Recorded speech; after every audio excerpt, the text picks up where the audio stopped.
When you feel sick, what's the first thing you do? You grab a thermometer. It's just one number, but it gives you a really quick, vital snapshot of your health. But what if you had to do that for an entire economy? For decades, economists have been trying to create that same kind of single, reliable thermometer for our financial system. So today, we're going to dive into a new approach that might just be the breakthrough we've all been waiting for. I mean, think about it. How on earth do you take all the chaos of stock markets, credit spreads, and housing prices and boil all of that down into one single, understandable number? It's one of the biggest challenges out there for economists and policymakers, because let's be honest, getting it wrong can have absolutely massive consequences. Yeah, we all remember 2008. The financial system basically went into cardiac arrest, and a lot of our economic thermometers at the time, well, they just didn't see the fever spiking until it was way, way too late. And that whole event sparked a huge question. Could we build a better warning system, a more accurate way to measure financial health before a crisis hits, not just during or after? Okay, so to try and get a handle on this, economists rely on something called a financial conditions index.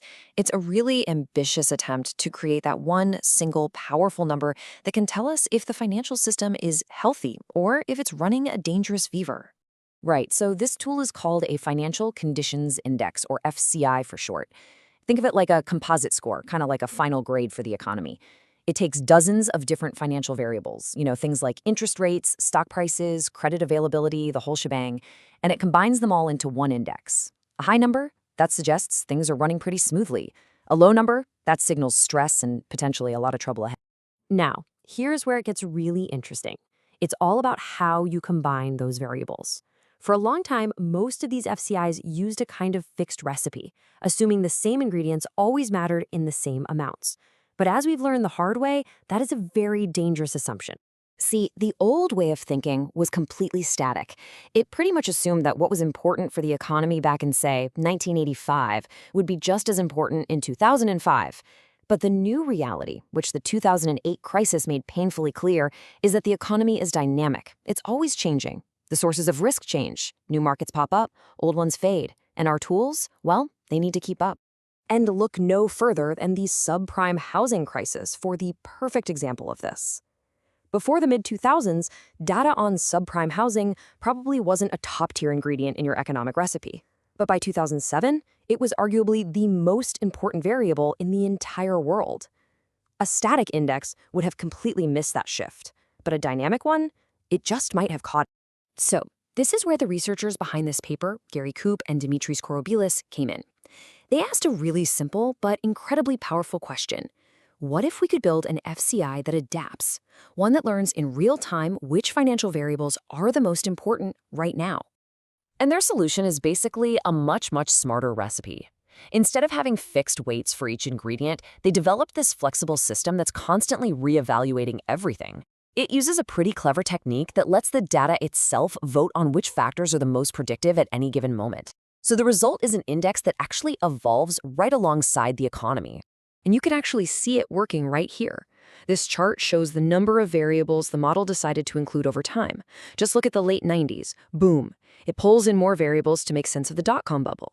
But then, as we get closer to the 2008 crisis, look what happens. The number of variables drops because the system is zeroing in on the few things that really mattered. This isn't a fixed recipe. It's more like an adaptive chef.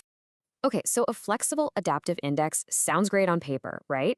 But the real question is, does it actually perform better in the real world? The researchers put it to the test, and, well, the results showed just how powerful this adaptive approach can be, especially when it matters most. All right, this chart is really the heart of it. That blue line, that's the new dynamic FCI. Now, look at the run-up to the 2008 recession.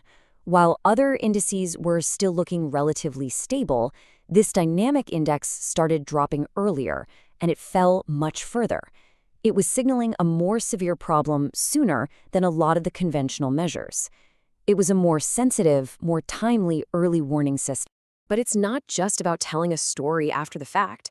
The crucial test is its forecasting power. When the researchers tested its ability to predict future unemployment and GDP growth, the results were crystal clear. The new dynamic model was significantly better than the standard static models. It provided a much more accurate glimpse into the future of the real economy. So let's step back. what does all of this really mean? Why should you or I care about a slightly better economic thermometer? Well, the implications are actually pretty huge. It matters because those fixed, outdated models can leave us totally blind to the next big risk, just like they did with the subprime mortgage market. An adaptive index like this one gives policymakers a clearer, more accurate dashboard of the economy's health. And that could allow them to act sooner and more effectively to prevent or at least soften a crisis. The bottom line is, the economy isn't static, so our tools to measure it can't be either. They just have to keep up. And that brings us to the big final question. This new index is a huge step forward, no doubt, but the financial world is going to keep changing. New risks from things like crypto or AI or climate change will emerge. So the real challenge isn't just perfecting today's tools, but building them to constantly adapt for whatever comes tomorrow. Because if there's one thing we know for sure, it's that the next crisis is not going to look like the last one.